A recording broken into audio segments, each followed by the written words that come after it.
Toujours le frère Zvonko dans la continuité des messages. Alors on va aller directement dans Bialabamunia, Bialabamunia chapitre 12 verset 1. Donc par la grâce manifestée de Loba, nous allons examiner ici Bialabamunia, ces proverbes dans les Bibles, on va dire les Bibles classiques, classiquement fausses. Et donc là, c'est la sagesse qui s'exprime. C'est la sagesse par l'écriture de Monmon qui s'exprime. Monmon, Salomon. Donc, il nous est dit ici, le passage déjà s'intitule « Collection de proverbes sur la vie morale ». La vie morale. Donc la vie morale, elle s'exerce au quotidien. Elle s'exerce dans notre quotidien. Et c'est un ensemble de conseils à mettre en œuvre pour vivre la spiritualité au milieu de cette réalité qui est la chute, celle de la chute. Donc, là où il y a, par exemple, de la méchanceté, dans notre réalité, la méchanceté se trouve. Mais on va voir ce qu'il en est de la méchanceté. Bref, ici, on nous propose un chemin tracé, un éclairage. On nous propose d'avancer sur un chemin déjà sûr. Cet éclairage, c'est celui du verbe de Loba. C'est donc l'éclairage de la vérité au milieu de tout cela. Et la vérité est par-delà cette réalité, comme le verbe est par-delà même la création. Donc, au verset 1, il nous est dit « Celui connu qui aime la correction du verbe aime la science. » Celui connu, donc connu du grand ordre des choses, celui connu qui aime la correction du verbe aime la science. Point virgule, celui qui est la réprimande, qui est comme haïr, la réprimande du verbe est stupide. Celui qui est la réprimande du verbe est stupide. Alors, ici, ce dont il est question, c'est du commencement de la sagesse pour nous, qui voulons suivre le verbe. Il s'agit donc de la crainte du respect qui est due au verbe de Loba et à Loba lui-même. De toute façon, notre relation à Loba se fait toujours par l'intermédiaire du verbe. Parce que Loba est par-delà même la non-existence. Par-delà même toute notion. Par-delà même la notion de divinité de ces faux dieux. De Jéhovah, dont il est dit qu'il est un dieu, un être limité. Donc, ici on nous instruit dans la crainte du respect qui est due à Loba. Et on nous parle ici de la correction. Et il faut savoir que Loba, il corrige ceux qu'il aime. En fait, la correction est une faveur. La correction est une faveur. Et donc, celui qui prête attention à la correction, il reste connecté à la lumière dont on a parlé, à la lumière du verbe, et ça va aussi symboliser la science, l'éclairage, l'initiation, l'illumination. Celui qui est la réprimande du verbe est stupide. Celui qui est la réprimande du verbe est stupide. Donc on a dit que Loba, il corrige ce qu'il aime, comme un père châtie un enfant. Et on va lire à dessein, donc toujours dans Bialabamunia, chapitre 13, verset 24. « Celui qui ne corrige pas son enfant pour lui donner une correction selon le verbe, ne l'aime pas, ne l'aime pas. Celui qui le corrige montre son amour pour lui. » En fait, la correction est un pan de l'amour. La correction a pour principal leitmotiv, pour principale cause, l'amour. Une correction selon le verbe, c'est-à-dire selon la justice. On va rentrer plus dans cette notion un peu plus tard. Donc, on nous dit ici que celui qui est cette réprimande, il déteste en fait le verbe. Et en fait, qu'est-ce que c'est que de rejeter la réprimande du verbe ? C'est rejeter l'amour que Loba manifeste. C'est donc fermer son entendement. Là, on a parlé de l'enfant. Il faut voir ici que nous, par exemple, dans le monde dans lequel on vit, dans notre époque, là en ce moment, on essaie de nous instruire dans nos foyers à ne pas corriger nos enfants, à les laisser faire tout ce qu'ils veulent, à ce qu'ils ne soient jamais frustrés, à ce qu'ils... Voilà, les laisser libres à faire du n'importe quoi. Et donc on nous instruit à ne pas aimer nos enfants. Et c'est bien facile de laisser nos enfants devant la télé, recevoir pleinement l'enseignement du monde et du monde occulte, donc, et voilà, et on les laisse faire ce qu'ils veulent. Après, ils imitent ce qu'ils voient à la télé, c'est-à-dire du grand n'importe quoi, parce qu'on voit vraiment du grand n'importe quoi à travers les médias. Et ça, ce n'est pas l'amour, justement. Les laisser aller comme ça, laisser aller ses enfants, ça, c'est vraiment ne faire aucun cas d'eux-mêmes. Et que deviennent ces enfants? Des ingrats, irrespectueux. On les voit à Super Nanny, là, on essaie de leur instruire, surtout pas leur donner une petite fessée. Ah non, hein, jamais, jamais. Non, non, non. Et puis finalement, après, on les voit un peu plus tard dans une autre émission, quand ils sont adolescents, où ils insultent leurs parents. Et on nous parle d'une génération perverse dans Bible, rebelles à leurs parents. Donc, voilà ce qu'il y a derrière la notion de correction. Et ça, c'est une facette, c'est un aspect des choses. Mais on va voir avec le deuxième verset qui est lié, qu'il y a aussi encore une autre facette, bien sûr. On nous parle de stupidité et de science. Donc, au verset 2, l'homme de bien, obtient la faveur du verbe de Loba. Mais Mudiba Beko qui se dit, condamne celui qui est plein de malice. Mudiba Beko qui se dit, c'est l'entité en charge des châtiments du domaine de la nature. Bon, condamne celui qui est plein de malice. Et on nous parle de la stupidité et de la malice. Donc, la malice, c'est une forme d'intelligence. C'est une forme d'intelligence qui est encensée partout dans les médias. La malice, c'est l'intelligence qui est liée à celle qui a fusionné avec le vice. Voilà ce que c'est que la malice. C'est quelqu'un qui donc fait fi des lois du verbe de Loba et utilise son intelligence en propre, sa petite intelligence en propre, pour essayer d'établir des plans, pour essayer de duper les autres, de tromper en général. Voilà ce qu'il y a derrière la malice. Donc, on dit que l'homme de bien, lui, obtient la faveur. On oppose encore, c'est deux portraits qui s'opposent. L'homme de bien, c'est celui qui, au contraire, manifeste une humilité par rapport au verbe et se laisse instruire et écoute. Et donc, si on veut illustrer cela, qu'est-ce que ça va être? On va juste regarder le verset 15 à côté qui nous dit « Les gens stupides croient toujours qu'ils agissent bien ». On nous parle de l'homme de bien. Et on nous parle aussi du stupide au premier verset. Et là, ça reprend. Les gens stupides croient toujours qu'ils agissent bien. Mais les sages écoutent les conseils. Les sages selon le verbe. Donc, si on veut illustrer très facilement cette chose-là, tout ce qu'on vient de lire, tout ce cortex que forment les proverbes, ces précieux proverbes, quand on va reprendre quelqu'un, par exemple, qui est dans une fausse doctrine, on va le voir dans sa propre Bible. On va lui dire, là, il y a une contradiction. On va dire, par exemple, il y en a plein. Bon, je vais en prendre une. Exode 24, versets 9 à 10, qui nous dit que Moïse monta avec Aaron, Nadab et Abihu, et 70 anciens d'Israël. Ils virent le Dieu d'Israël, point. Et après, on lui montre dans sa même Bible que Jean, dans le chapitre 1, verset 18, personne n'a jamais vu Dieu. Ils sont 74, dont Moïse a avoir vu Dieu, dans Exode 24, versets 9 et 10. Et d'un coup, il nous est dit, personne n'a jamais vu Dieu. Donc là, c'est une contradiction fondamentale. Il y a un témoignage, les deux témoignages ne peuvent pas être vrais ensemble. Ce n'est pas possible. On est bien d'accord. Ça, c'est la logique élémentaire. Soit il y en a un qui dit vrai, et on a pu voir Dieu, soit il y en a un qui dit le contraire, voilà, c'est ou l'un ou l'autre. Sinon, il n'y a plus de sens à rien. D'accord? Donc il n'y a qu'une seule vérité. C'est le propre de la vérité, c'est d'être unique.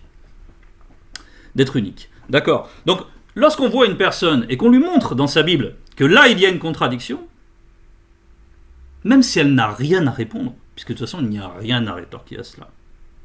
Il n'y a rien à rétorquer. Au lieu de se montrer humble et de dire « Ah oui, tu as raison », et d'essayer de comprendre « Mais pourquoi, d'où te viennent ces observations? Qui est-ce qui t'a éclairé ?» Et de remonter le fil jusqu'à Zulula, jusqu'à l'enseignement, jusqu'à l'enseignant qui est Zulula, le seul enseignant mandaté dans cette époque. Au lieu de s'intéresser à l'essence des choses, au lieu de suivre le chemin de la vérité, de se laisser éclairer, eh bien, cette personne va manifester la stupidité. Et lui, il est comme ces gens, les gens stupides croient toujours qu'ils agissent bien. Il croit qu'en restant dans sa petite église là, à suivre bien tout ce que lui dit son pasteur de néant, son pasteur de mensonges, à tout faire bien comme on lui dit, voilà, il est là au culte, il donne de l'argent, c'est bon, pour lui c'est une garantie. Mais voilà, il agisse de manière stupide. Pourtant, il aura été averti. Et il est averti en ce moment. Parce que le message passe, d'une manière ou d'une autre. Et le verbe de Loba s'exprime tantôt d'une manière, tantôt d'une autre. Et par la correction notamment. Donc, on va enchaîner avec le verset 3. Aucun homme ne sera spirituellement établi par la méchanceté, mais la racine des justes connus ne sera point ébranlée. Point. Aucun homme ne sera spirituellement établi par la méchanceté. Ok. Mais la racine des justes connus ne sera point ébranlée. La racine. On nous parle d'être établi pour le méchant, et il ne sera jamais établi par la méchanceté. Pourquoi ? Parce que la méchanceté n'est pas un fondement, précisément. Pour être établi, il faut avoir un socle. Il faut avoir des fondations. Et sur ce socle, on établit quelque chose. Et la méchanceté n'existe pas en réalité. Elle n'existe que dans cette réalité de la chute. Mais spirituellement, la méchanceté n'existe pas. Donc, à son contraire, la racine des justes connus ne sera point ébranlée. Donc on voit que l'homme de bien, ici on rentre dans la précision, l'homme de bien, c'est celui qui donc adhère au bien, reconnaît que le bien est supérieur à lui. Bon, ici on nous parle de la racine des justes connus, ne sera point ébranlée. Là il y a un fondement éternel. C'est cette racine-là, on va aller dans le verset 28, toujours dans le chapitre 12, on va aller voir ce que c'est. L'entité connue sous le nom de l'arbre de vie, le principe substantiel des vies, est aussi avec l'entité de justice. Donc on nous parle d'un arbre, et on nous parle d'une racine. Et voilà le fondement éternel, les réalités spirituelles, la vie même est attachée à celui qui suit les enseignements, à celui qui poursuit la justice selon le Verbe. On voit comment l'entité de justice est liée à la vie, au salut. Et voilà la racine du juste connu.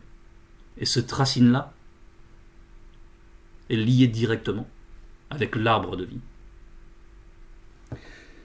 Je poursuis le verset. Celui connu qui suit sans détour le chemin de l'entité de justice ne meurt point spirituellement. Donc on fait bien le lien avec ce qu'on vient de lire au verset 3. Et on voit déjà comment le juste connu est connecté. Connecté au spirituel. Et cette connexion-là, ce n'est pas un lien d'ici-bas. Ce n'est pas un lien comme on peut en avoir avec des personnes ici-bas. Non, c'est un lien qui est hautement supérieur. On va aller au verset 4. Une femme vertueuse, entre parenthèses, initiée, est spirituellement la couronne de son mari initié, virgule. Mais celle non initiée, entre parenthèses, qui fait honte, est comme une grosse carie dans les dents. Donc la femme vertueuse, c'est-à-dire initiée, c'est celle qui a justement reçu l'enseignement et qui donc a appris à imiter la vertu et l'impartialité des entités du grand ordre des choses. Voilà. La vertu, c'est pour ça qu'elle est appelée vertueuse. Et spirituellement, la couronne de son mari initié, c'est que pour le mari initié, sa femme, c'est une couronne, c'est pas rien, c'est quelque chose qu'on met sur la tête. Et qui représente, et qui donne de l'éclat. Et une femme vertueuse, par son comportement, rayonne. Une femme vertueuse selon le Verbe. Et là, on oppose à celle-ci, à celle qui fait honte et comme une grosse carie dans les dents. Parce qu'on a parlé de la racine, on a parlé de l'arbre. Et on voit les méchants. Et on compare le méchant, par ailleurs, à des arbres verdoyants. On voit des méchants qui, dans cette réalité de la chute, sont extrêmement verdoyants. Et les gens disent « Wow, mais il est tellement prospère, il a tellement d'argent. » On peut penser à des Bill Gates qui veulent diminuer la population mondiale, qui veulent nous vacciner tous, avec des vaccins qui n'en sont pas, avec du poison. Ils veulent nous rendre faibles sur le plan du corps. Ils font ça à dessein. Bon, on voit ces gens-là, ils prospèrent. Mais pourquoi ? Et les gens, souvent, quand ils voient l'injustice comme ça, ils trouvent une occasion de chute, s'ils ne sont pas gardés par le Verbe. Parce qu'ils voient là un enseignement. Que, en fait, pour réussir, il faut être prêt à tout. moralement, il faut renoncer à sa morale. C'est beaucoup l'enseignement dans les médias. Que renonce à ta moralité et tu verras, tu auras de l'argent, tu auras ceci. Bon. Il faut accepter la corruption du monde, il faut accepter l'enseignement du monde. Eh bien, voilà, là si je parle de tout cela, c'est par rapport à cette femme qui fait honte. Parce que les gens croient que ces personnes-là, qui ont prospéré dans ce monde par leur méchanceté, déjà ils les trouvent intelligents. Et ils les disent heureux. Mais qui vous dit que ces gens-là seront heureux? En tout cas, nous, Bible nous enseigne que ces gens-là ne peuvent pas connaître le bonheur. C'est impossible. Et dans leur intimité, vous ne savez pas ce qu'ils ont.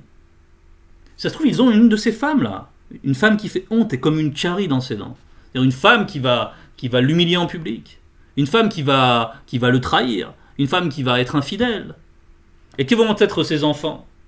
Mais ils vont être à la ressemblance de leur père. Quelqu'un de méchant, quelqu'un d'intéressé, strictement intéressé. Qui aura hâte de voir son père mourir pour récupérer l'héritage. C'est tellement commun. Donc comment voulez-vous que ces gens, dans cette ambiance-là, puissent goûter un tantinet le bonheur? Ce n'est pas possible. Le bonheur est réservé aux initiés. Il y a ceux qui suivent le verbe de Loba. Uniquement. Gloire à Tété. Ça, c'est la manifestation de sa justice. Donc, et on va voir encore d'autres dimensions dans cette manifestation de la justice. On enchaîne avec le verset 5. Les pensées du juste connu ne sont que justice. Les pensées du juste connu ne sont que justice. Donc, exclusivement justice. Mais les conseils des méchants ne sont que fraude. Donc, là, on nous parle des pensées du juste. D'accord ? Les pensées du juste ne sont que justice. C'est-à-dire que la manière de penser du juste n'a rien à voir avec celle du méchant. Parce qu'elle est alimentée spirituellement. Parce qu'il y a l'intelligence spirituelle qui l'éclaire. Et pourquoi ? Parce que la droiture conduit toutes ses pensées. Il ne cherche que ce qui est droit tout le temps. Il examine pour toujours reconnaître ce chemin lumineux.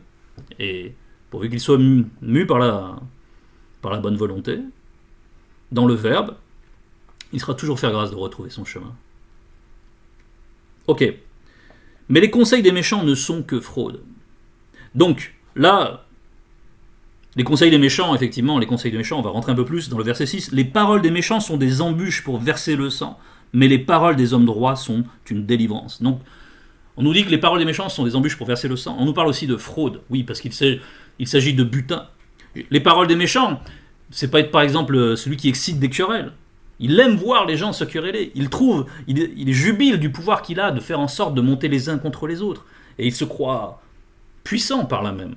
On a du mal, les gens de bien, originellement, avant d'être enseignés, avant de recevoir l'éclairage, ceux qui font attention au bien, ils ont du mal à concevoir comment les méchants peuvent penser.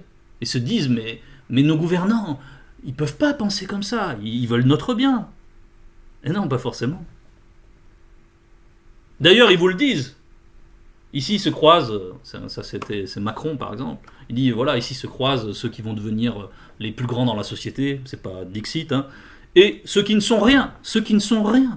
C'est-à-dire, il vous dit en face, vous êtes rien. Vous qui vous agitez là dans les gares pour travailler, à ses yeux, à lui, vous n'êtes rien. Rien, c'est fort, hein. C'est-à-dire que demain, il faut vous écraser, c'est pas grave, puisque vous n'êtes rien. Bon, eh bien, voilà, ça c'est la lumière des méchants.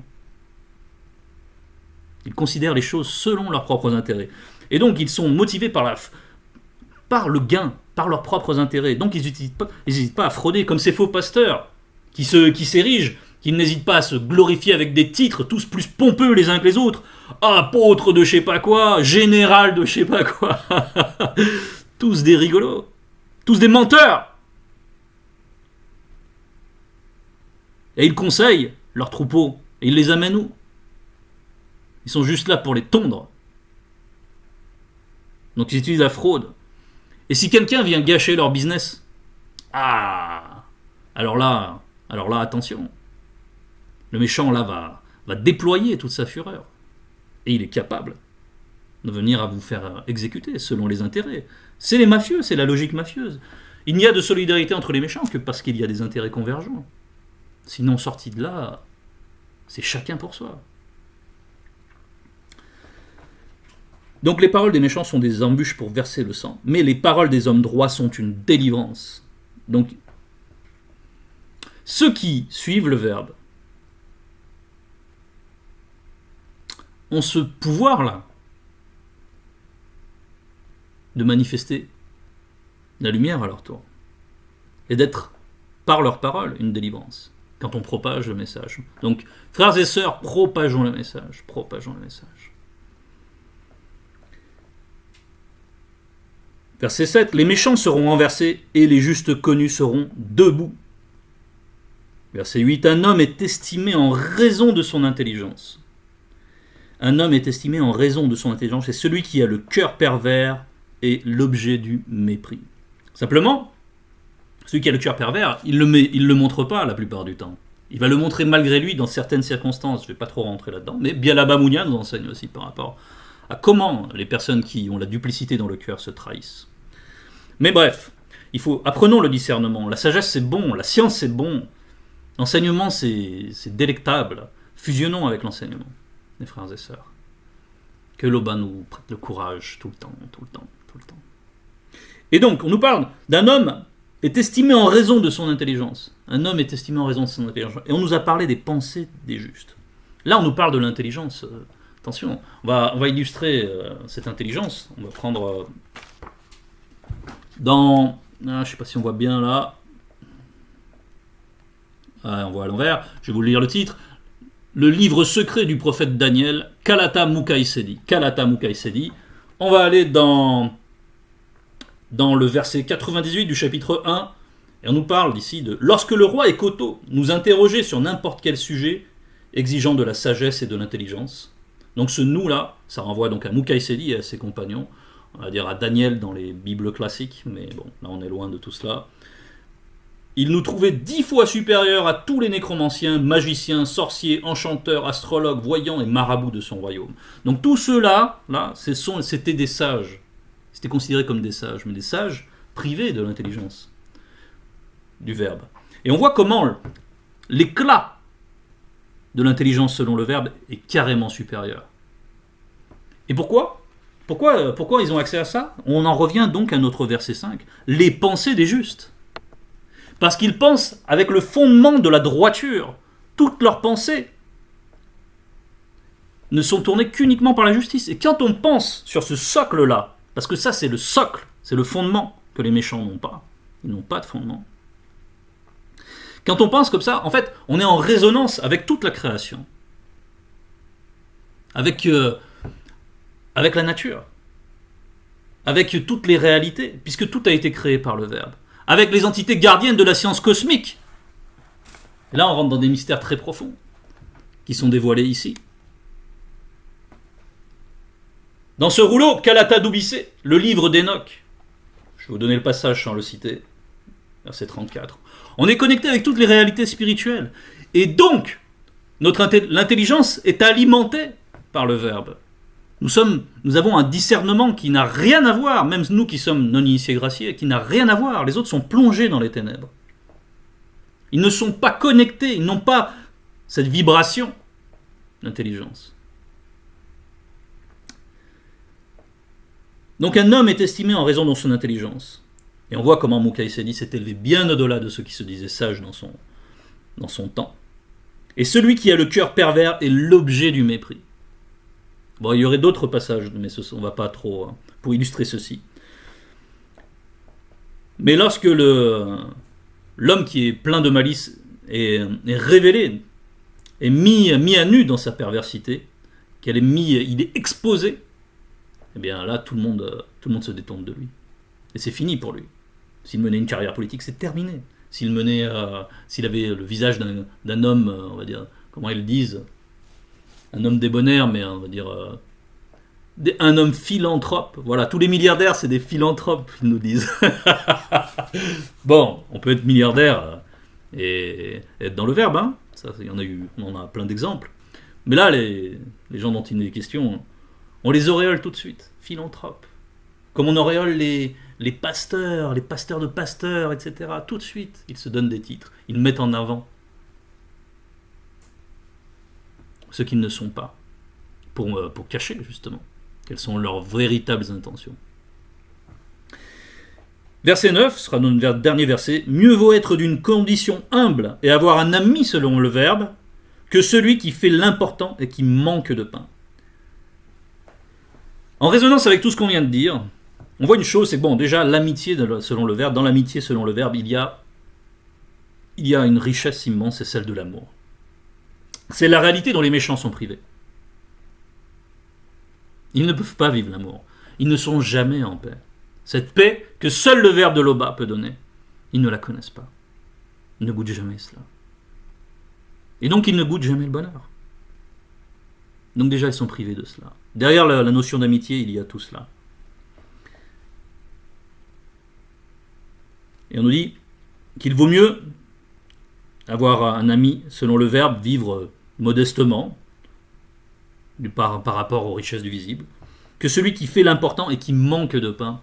Donc, là, on quitte le domaine des milliardaires. On parle ici plutôt de ceux qui règnent dans les apparences. C'est-à-dire qu'ils veulent montrer, on parle de ceux qui veulent montrer qu'ils sont bons, qui veulent montrer qu'ils sont des gens bien. Montrer. Ils sont dans la démonstration. Ce sont des gens qui vivent dans l'apparence, dans le paraître, et qui n'ont rien à voir avec l'être. Parce que l'être est conditionné par la vérité, par ce qui est véritable. Ils n'ont pas ce fondement. Donc ils jouent un jeu de rôle. Dès qu'ils sont en relation, ils surveillent bien tout ce qu'ils peuvent laisser paraître. Et surtout, ils cachent leur malheur. Ils cachent l'état lamentable dans lequel ils sont. Donc voici, en conclusion, laissons-nous bien initier par le verbe de Loba. En conclusion, ceux qui aiment la vérité viennent à l'enseignement, viennent à l'enseignant, viennent à Zululassan. La grâce que l'on vit là, dans cette époque, est une grâce terrible, car il est véritablement le deuxième né de la création. Eh oui, ça peut paraître inouï, mais c'est au prime abord. On a parlé de ceux qui manifestent l'intelligence, on a parlé de Mukai Sedi, le prophète, mais qu'en est-il de ce qui est de l'intelligence du Mouledi? Elle est hors norme, parce qu'il ne lui est pas donné l'esprit avec mesure. Personne ne fait le poids. Personne. Les Gédéons, tout ça, là, c'est des rigolos. Mais rien du tout. Ils se contredisent en permanence. Sauf qu'ils savent faire le show. Ils savent « Hey, matador !» Hein? Et tout ça, c'est du théâtre. Recherchez la vérité. Examinez les choses. La science se déverse de la bouche de Zulula. Et Loba est encore glorifié. Ainsi soit-il.